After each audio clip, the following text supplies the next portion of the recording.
നിങ്ങളുടെ സാമ്പത്തിക ജീവിതത്തിൽ ഏറ്റവും ഇമ്പോർട്ടൻ്റ് ആയിട്ടുള്ള ഒരു തീരുമാനമെടുക്കാൻ ഒരുങ്ങി പുറപ്പെടുന്ന ഒരു വ്യക്തിയാണ് നിങ്ങളെങ്കിൽ തീർച്ചയായിട്ടും ഈ വീഡിയോ നിങ്ങൾക്ക് 100% ഉപകാരപ്രദമാകും. ഇന്ന് നമ്മൾ ഡിസ്കസ് ചെയ്യാൻ ഉദ്ദേശിക്കുന്നത് ഫാക്ട് ഫൈൻഡിംഗ് ആണ്.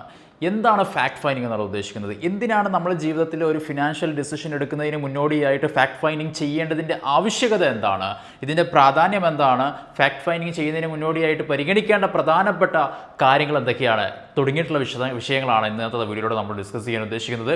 എല്ലാ പ്രിയ സുഹൃത്തുക്കൾക്കും പുതിയൊരു വീഡിയോയിലേക്ക് സ്വാഗതം. പേഴ്സണൽ ഫൈനാൻസുമായി ബന്ധപ്പെട്ടുള്ള വ്യത്യസ്തമായിട്ടുള്ള ടോപ്പിക്കുകളാണ് നമ്മുടെ വീഡിയോയിൽ നമ്മുടെ ചാനലിൽ നമ്മൾ ഡിസ്കസ് ചെയ്യുന്നത്. ഇത്തരത്തിലുള്ള ടോപ്പിക്കുകളുമായി നിങ്ങൾക്ക് താല്പര്യമുണ്ടെങ്കിൽ തീർച്ചയായിട്ടും സബ്സ്ക്രൈബ് ചെയ്യാവുന്നതാണ്, ലൈക്ക് ചെയ്യാവുന്നതാണ്. Thank you so much.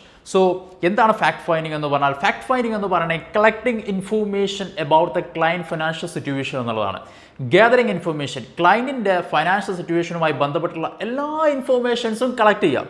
Each and every informations, ഈ എല്ലാ ഇൻഫോർമേഷൻ കിട്ടിയാൽ മാത്രമാണ് നമുക്ക് ക്ലയൻറ്റിൻ്റെ ഫൈനാൻഷ്യൽ സിറ്റുവേഷൻ എന്താണ്, അതിന് ഉചിതമായിട്ടുള്ള പ്രൊട്ടക്ഷൻ പ്ലാനുകൾ എന്തൊക്കെയാണ്, അതിന് ഉചിതമായിട്ടുള്ള ഇൻവെസ്റ്റ്മെൻറ്റ് പ്ലാനുകൾ എന്തൊക്കെയാണെന്ന് കണ്ടെത്തി കൊടുക്കാൻ സാധിക്കുള്ളൂ എന്നുള്ളതാണ്. അപ്പോൾ ഒരു ഫാക്ട് ഫൈൻഡിംഗ് ചെയ്യുന്നതിന് മുന്നോടിയായിട്ട് നമ്മൾ പരിഗണിക്കേണ്ട പ്രധാനപ്പെട്ട 7 കാര്യങ്ങൾ അതെന്തൊക്കെയാണെന്നുള്ളതാണ് ഇന്നത്തെ വീഡിയോയിൽ നമ്മൾ പരിശോധിക്കുന്നത്. സോ നമുക്ക് നോക്കാം. ഫസ്റ്റ് കാര്യം എന്ന് പറഞ്ഞാൽ പേഴ്സണൽ ഡീറ്റെയിൽസ് ആണ്. അപ്പം ഓരോ കാര്യങ്ങളും വളരെ വിശദമായിട്ട് നമ്മൾ ഡിസ്കസ് ചെയ്യുന്നുണ്ട്. രണ്ടാമത്തെ കാര്യം എന്ന് പറഞ്ഞാൽ ഫൈനാൻഷ്യൽ ഡീറ്റെയിൽസ് ആണ്. മൂന്നാമത്തെ കാര്യം ഇൻവെസ്റ്റ്മെന്റ് ഒബ്ജക്റ്റീവ് ആണ്. നാലാമത്തത് റിസ്ക് പ്രൊഫൈലാണ്. അഞ്ചാമത്തത് എക്സിസ്റ്റിംഗ് ഇൻവെസ്റ്റ്മെന്റിനെ കുറിച്ച് നമ്മൾ വ്യക്തമായിട്ട് അറിഞ്ഞിരിക്കണം. ആറാമത്തത് ലിക്വിഡിറ്റി നീഡ്സ് ആണ്. ഏഴാമത്തത് ടാക്സ് സിറ്റുവേഷൻ ആണ്. ഇനി 1 by 1 ആയിട്ട് ഓരോന്ന് നമ്മൾ പരിശോധിക്കാൻ ഇവിടെ പോവുകയാണ്. പേഴ്സണൽ ഡീറ്റെയിൽസ്, ക്ലയൻറ്റിനെ കുറിച്ചുള്ള പേഴ്സണൽ ഡീറ്റെയിൽസ് അറിയണം. ഏജ് എത്രയാണ്, ഫാമിലി ലൈഫ് എന്താണ്, വൈഫിന് ജോലി ഉണ്ടോ, അതുപോലെ തന്നെ മക്കളൊക്കെ എങ്ങനെയൊക്കെയാണ്, മക്കൾ എത്ര വയസ്സായിട്ടുണ്ട്, അവർ പഠിക്കുകയാണോ, തുടങ്ങിയിട്ടുള്ള വിശദമായിട്ടുള്ള ഡീറ്റെയിൽസ് നമുക്ക് കിട്ടണം. ക്ലയൻറ്റ് ഒക്യുപ്പേഷൻ എന്താണ്, എവിടെയാണ്, ഇന്ത്യയിലാണോ അതോ വിദേശത്താണോ അവർ ജോലി ചെയ്യുന്നത്, തുടങ്ങിയിട്ടുള്ള വിശദമായിട്ടുള്ള ഒരു സ്ട്രക്ചർ, ഒരു പിക്ചർ നമ്മളെ മുമ്പിൽ കിട്ടേണ്ടതുണ്ട് പേഴ്സണൽ ഡീറ്റെയിൽസിൽ. സോ അടുത്തതായിട്ട് നമ്മൾ പോകുന്നത് ഫൈനാൻഷ്യൽ ഡീറ്റെയിൽസ് ആണ്. നിങ്ങൾക്ക് അറിയാവുന്ന പോലെ തന്നെ ക്ലയൻറ്റിൻ്റെ ഇൻകം എത്രയാണ്, വരുമാനം എത്രയാണ്, സാലറി മാത്രമേ ഉള്ളൂ, അതല്ല റെൻ്റൽ ഇൻകം കിട്ടുന്നുണ്ടോ, അല്ലെങ്കിൽ മറ്റെന്തെങ്കിലും പ്രോപ്പർട്ടി എന്നുള്ള ഇൻകം ഉണ്ടോ, കമ്മീഷനായിട്ട് വേറെ എന്തെങ്കിലും കിട്ടുന്നുണ്ടോ, തുടങ്ങിയിട്ടുള്ള വിശദമായിട്ടുള്ള അറിയണം. ഇൻകം എന്തൊക്കെയാണെന്നുള്ളത് 1 by 1 ആയിട്ട് നമുക്ക് കിട്ടണം. രണ്ടാമത്തെ കാര്യം എക്സ്പെൻസ്. സ്വാഭാവികമായിട്ട് നമുക്ക് എക്സ്പെൻസ് ഉണ്ടാവും. വീടിന് റെൻറ്റ് കൊടുക്കേണ്ടതുണ്ടാവും, കറണ്ട് ബില്ല് അടക്കുന്നുണ്ടാവും, പെട്രോൾ എക്സ്പെൻസ് ഉണ്ടാവും, ഫുഡിന് വേണ്ടി ചിലവഴിക്കുന്നുണ്ടാവും, ചിലപ്പോൾ പുറത്ത് പോകാൻ എൻ്റർടൈൻമെൻറ്റിന് വേണ്ടി ചിലവഴിക്കുന്ന ഒട്ടനവധി എക്സ്പെൻസ് നമുക്കുണ്ടാവും.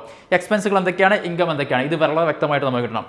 മൂന്നാമത്തത് അസറ്റ്സുകൾ എന്തൊക്കെയാണ്, ക്യാഷ് എത്രയുണ്ട് ബാങ്കിൽ, കയ്യിൽ എത്ര ക്യാഷ് ഉണ്ട്, പ്രോപ്പർട്ടി ഉണ്ടോ, അല്ലെങ്കിൽ മറ്റു രീതിയിൽ എന്തെങ്കിലും അസറ്റുകൾ ഉണ്ടോ, തുടങ്ങിയിട്ടുള്ള വിശദമായിട്ടുള്ള ഐഡിയ നമുക്ക് കിട്ടണം. അടുത്തായിട്ട് ഓഫ് കോഴ്സ് നിങ്ങൾക്ക് അറിയാവുന്ന പോലെ തന്നെ ലാബിലിറ്റീസ് കിട്ടണം. ലോണുകൾ ഒരുപാടുണ്ടോ, ഹോം ലോൺ ഉണ്ടോ, കാർ ലോൺ ഉണ്ടോ, തുടങ്ങിയിട്ടുള്ള വിഷയങ്ങൾ, ക്രെഡിറ്റ് കാർഡ്, മറ്റു കാര്യങ്ങളെല്ലാം ഇതിനെക്കുറിച്ചൊക്കെ വ്യക്തമായിട്ടുള്ള ഒരു പിക്ചർ നമുക്ക് ഫൈനാൻഷ്യൽ ഡീറ്റെയിൽസിൽ നമുക്ക് കിട്ടണം. എങ്കിൽ മാത്രമാണ് ഫൈനാൻഷ്യൽ ഡിസിഷൻ നമുക്ക് എടുക്കാൻ പറ്റുള്ളൂ. അടുത്തതായിട്ട് നമ്മൾ പോകുന്നത് ഇൻവെസ്റ്റ്മെൻറ്റ് ഒബ്ജക്റ്റീവ് ആണ്. എന്തിനാണ് ഇദ്ദേഹം ഇൻവെസ്റ്റ് ചെയ്യുന്നത്, എന്തൊക്കെയാണ് ഇൻവെസ്റ്റ്മെൻറ്റ് ഒബ്ജക്റ്റീവ്സിൽ വരുന്നത്? എന്ത് പർപ്പസ്, ഗ്രോത്ത് ആണോ ഉദ്ദേശിക്കുന്നത്, അല്ലെങ്കിൽ സ്വന്തം റിട്ടയർമെൻ്റ് ആണോ ഉദ്ദേശിക്കുന്നത്? റിട്ടയർമെൻ്റ് ആണെന്നുണ്ടെങ്കിൽ നമ്മൾ മുമ്പ് സൂചിപ്പിച്ച പോലെ എത്രാമത്തെ വയസ്സിലാണ് റിട്ടയർമെൻറ്റ് എടുക്കേണ്ടി വരുന്നത്? ഇപ്പം നിലവിൽ എത്ര വയസ്സായിട്ടുണ്ട്? 45 വയസ്സായിട്ടുണ്ട്. 60ാമത്തെ വയസ്സിൽ റിട്ടയർമെൻറ്റ് എടുക്കണം. അപ്പോൾ 15 വർഷം നമ്മുടെ മുമ്പിലുണ്ട്. അപ്പോൾ കൃത്യമായി കിട്ടും. അതേപോലെ തന്നെ ചൈൽഡ് എഡ്യൂക്കേഷൻ പ്ലാനിംഗ് ആണോ ഉദ്ദേശിക്കുന്നത്? കുട്ടിക്ക് എത്ര വയസ്സായിട്ടുണ്ട്, എത്രാമത്തെ വയസ്സിലാണ് ഹയർ എഡ്യൂക്കേഷന് പോകേണ്ടത്, തുടങ്ങിയിട്ടുള്ള വിശദാംശങ്ങൾ നമുക്ക് കിട്ടണം. അല്ലെങ്കിൽ പിന്നെ ഇനി ഒരു ഡ്രീം ഹോം ആണോ, ഒരു 5 വർഷം കഴിഞ്ഞിട്ട് അല്ലെങ്കിൽ 10 വർഷം കഴിഞ്ഞിട്ട് സ്വന്തമായിട്ട് ഒരു വീട് വെക്കണം, ഇതാണോ നിങ്ങളുടെ ഫൈനാൻഷ്യൽ ഒബ്ജക്റ്റീവ് എന്ന് പറയുന്നത്? അല്ലെങ്കിൽ ടാക്സ് സേവിംഗ് ആണോ? ഇത്തരത്തിലുള്ള എന്തിനാണ് നിങ്ങൾ ഇൻവെസ്റ്റ്മെന്റ് സ്റ്റാർട്ട് ചെയ്യുന്നത് എന്നുള്ളതിനെ കുറിച്ച് വ്യക്തമായിട്ടുള്ള ഒരു ഫൈനാൻഷ്യൽ ഒബ്ജക്റ്റീവ് എന്താണെന്ന് നമ്മൾ മനസ്സിലാക്കേണ്ടതുണ്ട്. അടുത്തതായിട്ട് നമ്മൾ നോക്കേണ്ടത് റിസ്ക് പ്രൊഫൈലാണ്. എന്താണ് റിസ്ക് പ്രൊഫൈൽ എന്ന് പറഞ്ഞു കഴിഞ്ഞാൽ ഓരോ വ്യക്തിക്കും വ്യത്യസ്തമായിട്ടുള്ള റിസ്ക് അപ്പറ്റൈറ്റ് ആയിരിക്കും. സോ റിസ്ക് പ്രൊഫൈലിൽ വരുന്ന എന്താ, tolerance of risk, tolerance four risk, investment horizon, എത്ര കാലത്തേക്കാണ് ഇൻവെസ്റ്റ്മെന്റ് ഉദ്ദേശിക്കുന്നത്. സോ ഒരാളെ സംബന്ധിച്ചിടത്തോളം 5 വർഷം കഴിഞ്ഞിട്ട് നേടേണ്ട ഒരു ഫൈനാൻഷ്യൽ ഗോൾ ആയിരിക്കും ചിലപ്പോൾ അദ്ദേഹത്തിന് ഉണ്ടാവുക.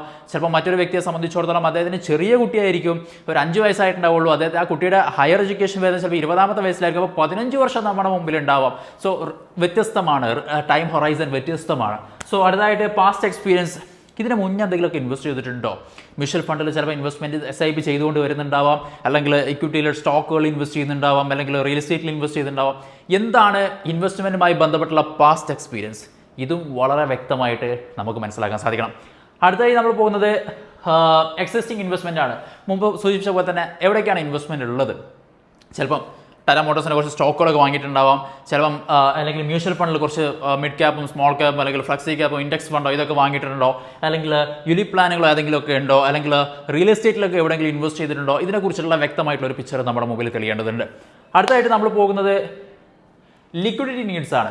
എത്ര കാലത്തേക്കാണ് നമുക്ക് ഹോൾഡ് ചെയ്യാൻ പറ്റുന്നത്? എന്തെങ്കിലും അർജന്റ് ആയിട്ടുള്ള ഈ വരാനിരിക്കുന്ന തൊട്ടടുത്ത് എന്തെങ്കിലും ലിക്വിഡിറ്റി നീഡ്സ് ഉണ്ടെങ്കിൽ ഇപ്പം ഒരു അർജന്റായിട്ട് നേടേണ്ട എന്തെങ്കിലും ഫിനാൻഷ്യൽ ഗോളുകളുണ്ടോ, ഇതിനെക്കുറിച്ച് ലിക്വിഡിറ്റി എത്ര ടൈം നമുക്ക് കിട്ടുമെന്നുള്ളത്, എന്തെങ്കിലും വേറെ എന്തെങ്കിലും കമ്മിറ്റ്മെന്റുകൾ ഉണ്ടോ, ചിലപ്പം ഒരു വളരെ അടുത്ത ബന്ധുവിൻ്റെ ഒരു കല്യാണം ഒരു 2 വർഷം കഴിഞ്ഞാൽ വരുന്നുണ്ടാവും, ചിലപ്പോൾ അതിനെ നമ്മൾ സഹായിക്കേണ്ടതുണ്ടോ, ഇത്തരത്തിലുള്ള കുറച്ച് കാര്യങ്ങളെ കുറിച്ച് വ്യക്തമായിട്ടുള്ള ഒരു ഐഡിയ കിട്ടണം. അടുത്തായിട്ട് ടാക്സ് ബ്രാക്കറ്റ് ആണ്. ഏറ്റവും ഫൈനലായിട്ട് നമ്മൾ ഡിസ്കസ് ചെയ്യുന്ന ടാക്സ് ബ്രാക്കറ്റ് ആണ്. ടാക്സ് ബ്രാക്കറ്റിൽ ഏത് ടാക്സ് ബ്രാക്കറ്റിലാണ് വരുന്നത്, സോ കൃത്യമായിട്ട് ഇൻകം ടാക്സിൻ്റെ ഏത് ടാക്സ് ബ്രാക്കറ്റിലാണ് വരുന്നതിനുള്ള കൃത്യമായിട്ടുള്ള പിക്ചർ നമുക്ക് കിട്ടണം. അടുത്തായിട്ട് എക്സെപ്ഷൻസ് എന്തെങ്കിലും കിട്ടാൻ ചാൻസ് ഉണ്ടോ, HRA അലവൻസ് എന്തെങ്കിലും കിട്ടാനുണ്ടോ, അല്ലെങ്കിൽ ലീവ് ട്രാവൽ അലവൻസ് എന്തെങ്കിലും കിട്ടാനുണ്ടോ, അല്ലെങ്കിൽ അഗ്രികൾച്ചർ ഇൻകം, ഇതിനെക്കുറിച്ച് വ്യക്തമായിട്ടുള്ളൊരു എന്തെല്ലാം ഇതിൽ എക്സംഷൻ കിട്ടാൻ ചാൻസ് ഉണ്ട്, ഇതിനെക്കുറിച്ച് വ്യക്തമായിട്ടുള്ള ഐഡിയ ഉണ്ടായിരിക്കണം. അടുത്തായിട്ട് ഡിഡക്ഷൻസ് ആണ്. ഡിഡക്ഷൻസ് ഏതെല്ലാം പ്രകാരം കിട്ടാണ്ട്, ATC, ATD, 10D ഏതെല്ലാം പ്രകാരം ഡിഡക്ഷൻസ് കിട്ടാനുണ്ട്, ഇതിനെക്കുറിച്ചിട്ടൊക്കെ ഒരു വ്യക്തമായിട്ടുള്ള ഒരു ധാരണ ഉണ്ടായിരിക്കണം.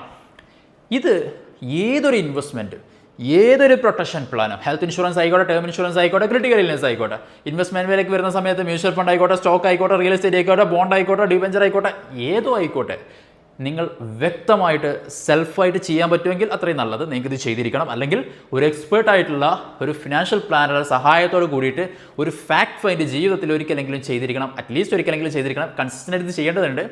ചെയ്താൽ മാത്രമാണ് നിങ്ങൾക്ക് പ്രോപ്പറായിട്ടുള്ള വ്യക്തമായിട്ടുള്ള ഒരു ഫൈനാൻഷ്യൽ പ്ലാനിങ് നിങ്ങൾക്ക് ഉണ്ടാക്കാൻ സാധിക്കുള്ളൂ. അല്ല എങ്കിൽ അവിടെ കുറേ ഇൻവെസ്റ്റ്മെൻറ്റ് മ്യൂച്വൽ ഫണ്ടിലുണ്ട്, സ്റ്റോക്കിൽ കുറേ ഇൻവെസ്റ്റ്മെൻ്റ് ഉണ്ട്, റിയൽ എസ്റ്റേറ്റിൽ അവിടെ ഇവിടെയൊക്കെ കുറേ പ്രോപ്പർട്ടി ഒക്കെ വാങ്ങിയിട്ടുണ്ട്, ഒരു സ്ട്രക്ചർ, ഒരു കൃത്യമായിട്ടുള്ള ഒരു പിക്ചർ നിങ്ങളുടെ മുമ്പിൽ തെളിയില്ല. തെളിയണമെങ്കിൽ ഫാക്ട് ഫൈൻഡ് ചെയ്തിരിക്കണം. സോ ഇന്നത്തെ വീഡിയോ എല്ലാവർക്കും ഉപകാരപ്രദമായി എന്ന് ഞാൻ ഉറച്ചു വിശ്വസിക്കുന്നുണ്ട്. കാരണം ഒരുപാട് ആളുകൾ ഫാക്ട് ഫൈൻഡ് ചെയ്യാതെ വെറുതെ അവിടെയും ഇവിടെയൊക്കെ കൊണ്ടുപോയിട്ട് ഇൻവെസ്റ്റ് ചെയ്തിരിക്കുകയാണ് ചെയ്യുന്നത്. വ്യക്തമായിട്ട് നിങ്ങൾ തന്നെ സെൽഫായിട്ട് ഇരിക്കുക, ഫാമിലിയുമായിട്ട് ഇരിക്കുക, എന്നിട്ട് വ്യക്തമായിട്ട് നിങ്ങളുടെ ഒരു സെൽഫ് ഫാക്ട് ഫൈൻഡിങ് നിങ്ങൾ ഇത്രയും കാര്യങ്ങൾ വെച്ചിട്ട് നിങ്ങളൊന്ന് ചെയ്ത് നോക്കാൻ ശ്രമിച്ചു നോക്കുക. തീർച്ചയായിട്ടും ഈ വീഡിയോ നിങ്ങൾക്ക് ഉപകാരപ്രദമാകും.